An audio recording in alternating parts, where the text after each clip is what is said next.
In Phoenix, Arizona, Connie, a suburban housewife, gives up without a fight and is arrested in the middle of the night at her own home. She remembers what started all of this months ago. Connie is a former race walker who won 3 gold medals in the Olympics. But this isn't the kind of thing that makes you rich or famous. She lives with her husband Rick, who works for the IRS. She has a very tense relationship with, and they spend a lot of money on treatments because they couldn't have children. But it was too bad that Connie lost the baby when she finally got pregnant.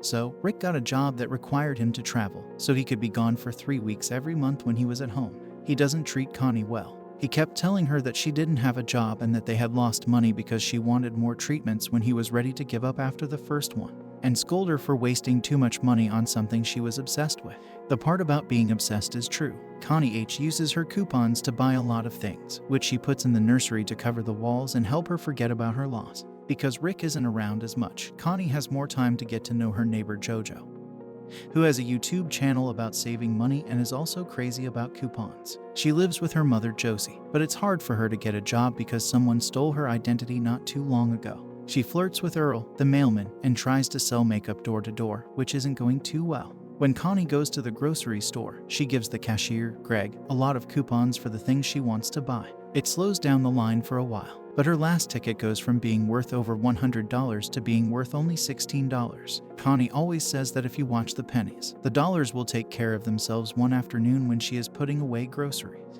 she feels sad when she sees the baby wallpaper among the boxes. So she eats a lot of cereal as if it will make her feel better. The cereal turns out to be old, so Connie uses all her anger to send an email to the cereal company to complain. A few days later, Connie gets a coupon for free cereal in the mail along with an apology letter from the company for sending stale cereal. Greg tells her she's not special when she goes to the market to trade it and acts like she's better than everyone else. People who complain will get free coupons from every company. This makes Connie write a lot of letters to different companies, even though there was nothing wrong with the products. She gets a big stack of free coupons in return. Connie shows them to Jojo, who is shocked to see such a plan and even tries to buy a coupon from Connie because it would still be cheaper than the real price. Connie sees from her offer that selling things she got for free would give her a 100% profit and be a great business idea. After looking on the internet, she finds out that the coupons are made in Mexico, which is close to where she lives, so she and her friends could go there and steal a bunch to sell. At first, Jojo is skeptical, but since she has a lot of debt, she agrees to help. Officer Ken is doing his job at a local in Nevada's Lost and Found office. When a cashier has trouble with a coupon, he checks it out and quickly realizes it's a fake. The manager asks if they can still honor it because the old lady has been a customer for decades. But Ken says that rules are rules and they can't be broken. The old lady insults Ken because he has such bad manners. Later, when he gets on a plane to go home, the same thing happens. A mother asks him to switch seats with her daughter so that she can see the landing and calm down.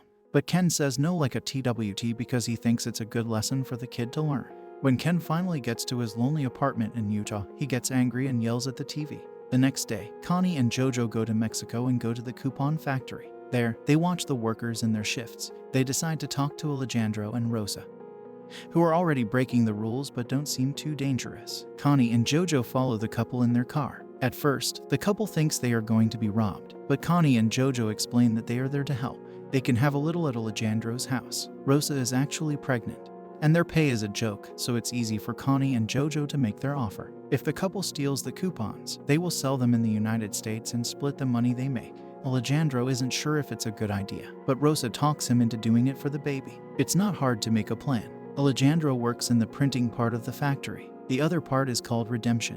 When they print a coupon where Rosa works, each side usually doesn't know what the other side is doing. There is always an extra that is supposed to be destroyed, but Alejandro can send those extras to Connie and Jojo. When their trucks go out and do their deliveries around the US, there won't be any problems at the border because they'll only see a box with coupons and not something illegal. A few days later, they got their first box of coupons. To sell them, they made a simple website and told Connie about it. Their business takes off quickly and makes them a lot of money. But the supermarkets start to notice pretty quickly. Ken gets a lot of phone calls and letters from managers who are upset about how much money they are losing. So he starts a thorough investigation until he finds a credit card number tied to one of the many purchases made with these coupons. After working for 11 days, Ken goes to see the housewife who used this coupon and finds out about the website where they are sold and promoted by a black woman. When Ken gets back to the office and opens the website, he sees the motto, "If you watch the pennies, the dollars will take care of themselves." Now, about the two. They are upset that their PayPal account has been frozen because they have sent and received too much money too quickly. They need to show that they have a real business. They have no idea how to do this right. So, they decide, out of desperation, to get in touch with Tina, who is a well-known hacker on the dark. Tina tells them to stop putting this out there so easily, since it can all be traced back to them. So, after deleting JoJo's videos, she explains that they need a front for their business so they can clean their money. They will get a bunch of fake IDs, bank accounts, and a place to work where they can hide drugs. Also, they have to wait 6 months before they can spend their money. This gives any links they've made to their real names time to go away. Tina will get 10% for her help once they agree. She gives them a special USB stick that is encrypted so they can store their important files on it. Ken can't find any hints on the internet to follow. When he goes to the FBI, they say they'll look into it, but they think a problem with coupons is funny, so they give the case to the person at the bottom of the totem pole. Albert, who has nothing better to do, agrees to take on the case of Tina's fake IDs that use the JoJo's Cosmetics brand as a cover. While Ken leaves messages for the FBI every day, the coupon scam starts to become a very profitable business again. 6 months later, the two are ready to spend their money, but they remember that Tina said it's dirty, so they have to clean it first. Remembering a story Rick told about a client, Connie decides that they need to buy a lot of expensive things to sell later. The money from those sales will be seen as clean after they convince all the banks to give them the money in cash so they can hire people for their cosmetics business. Connie and JoJo go shopping and spend a lot of money. They buy sports cars, boats, and even a private plane. Then they go to Las Vegas, where they talk about what they want to do next. Connie wants to try the fertility treatment again, and JoJo will pay her mother's mortgage. While that was going on, Ken finally got the call from the FBI. He has been waiting for Albert to tell him that he can't do anything on the internet because an expert has deleted all of his cookie trails. But since the coupons are being sent through old-fashioned regular mail, he will send someone who can actually help. Ken meets Simon, a postal worker, 2 days later. When the envelope comes a few days later, Simon sees it right away. Even though the envelope says it's from Kansas, it's really from Arizona. He will soon fly to Phoenix because of the special numbers on the online stamp.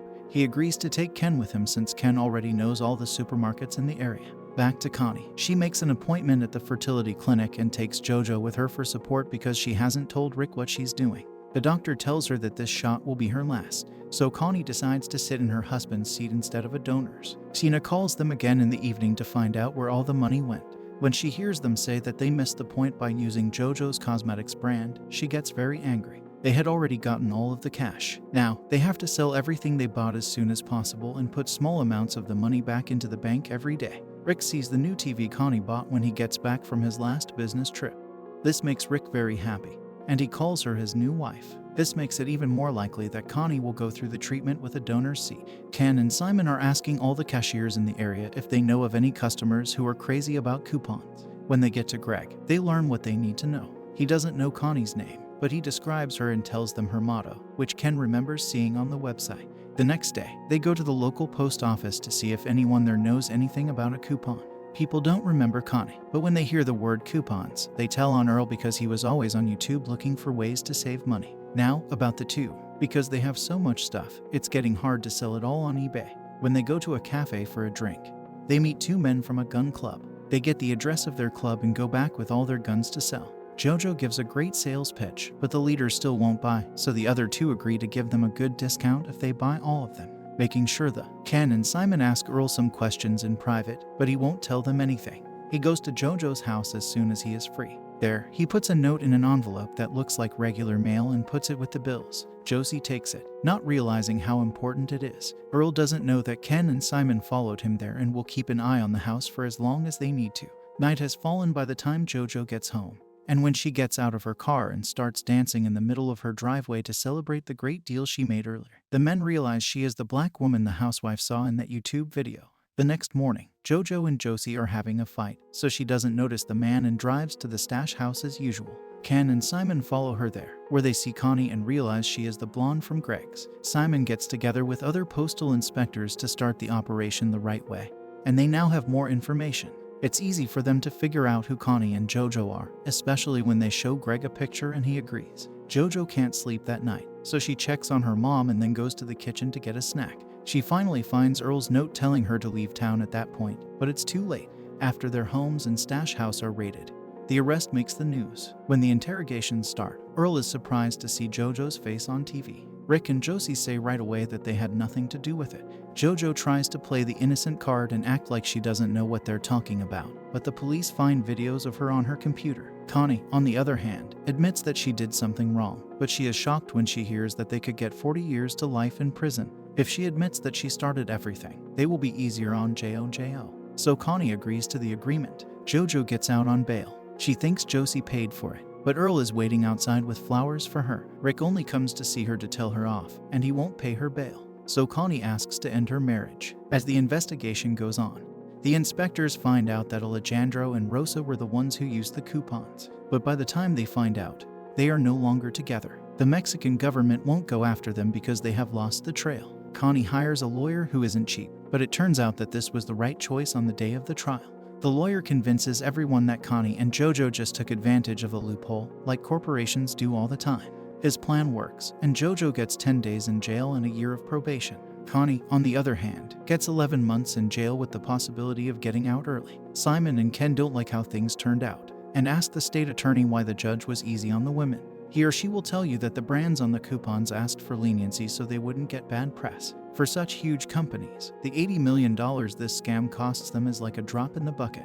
The case is finished. Simon has to leave, but before he does, he tells Ken that he's a good man and that he's glad to have worked with him, but that he needs to tone it down a bit as time goes on and everyone's lives change. Ken starts being a little nicer, making exceptions for old customers with fake coupons, and finally gets up the courage to make a profile on a dating app. Connie gets the divorce she wanted, and the fertility treatment works, so she spends her time in prison with a big belly because she is pregnant.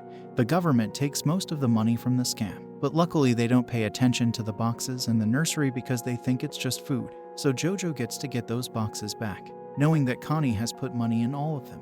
After he met Earl, he and Jojo moved to Montenegro, an unusual country, to start a new scam using a different brand of cosmetics, waiting for Connie to come over when she's finally free so they can work together again.